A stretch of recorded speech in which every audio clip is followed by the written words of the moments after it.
Magandang umaga sa lahat. The YouTube channel of the Fraternal Order of Eagles, Limbas Law Corner, is back to render public service in the field of law.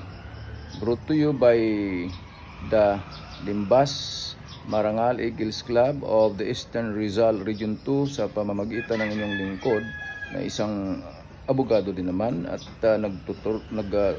isang guro sa batas sa different law schools in the country. Okay, the topic.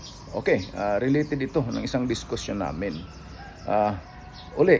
Itong kuya, sana mapakinggan mo talaga kasi ito yung request mo. Nangonsulta itong kakuya namin sa the Fraternal Order of Eagles. Kasi sila nga ang tulad na nabanggit ko ng isang diskusyon dito, sila nga ang bagong duly elected members of the Homeowners Association. So okay na, natuklasan nila na itong mga dating mga officials saka nanatalo, saka yung isang mga may kunti lang naman, may mga grupo na kumukontra at ayaw magbayad sa kanila ng monthly dues. Doon daw nagbabayad sa mga dating opisyal. Abay, wala tayong masasabi dyan kung hindi ganon talaga. Maraming mga astig talaga ang mga ulo. Anong meron ba? Bakit doon kayo magbabayad sa dating opisyal? Itong dating official naman, mga official, yung pinangunahan ng dating treasurer, ba't mo tanggapin nyo naman yung bayad? Alam nyo namang wala na kayong tungkulin. Okay?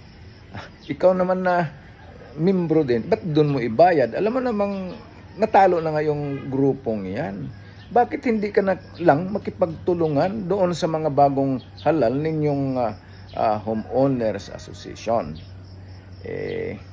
Siyempre ayoko ng dugtungan pa yung galit nila, nasasabing kasuhan. Hindi, syempre ang mga lawyer, ang mga sambayan ng Pilipino, hindi naman yung mag-udyok para magsampa ng kaso. Hindi, mag-uudyok na magkasundo-sundo sila, hindi kasuhan. Kaya lang kung talagang sukdula na ang tinatawag, ay baka magkakasuhan ito, mantong ito sa mga criminal cases, ay hindi natin alam. Or baka naman administrative complaint lang doon sa regional adjudicator ng DSOD. Okay, mga sambayan ng Pilipino, makipag-cooperate para hindi lalaki yung gulo.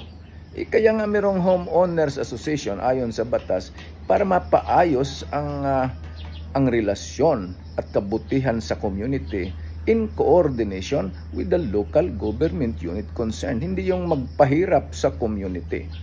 Maraming salamat. Sana nakatulong na naman itong Limbas Marangal Eagles Club of the Eastern Rizal Region 2. Kuya, sana narinig mo ito at yun nga, yung usapan natin, magkikita rin tayo para sa makatulong naman ang Limbas Marangal Eagles Club sa inyong problemang pangbatas sa inyong Homeowners Association na yan. Maraming salamat mga sambayan ng Pilipino.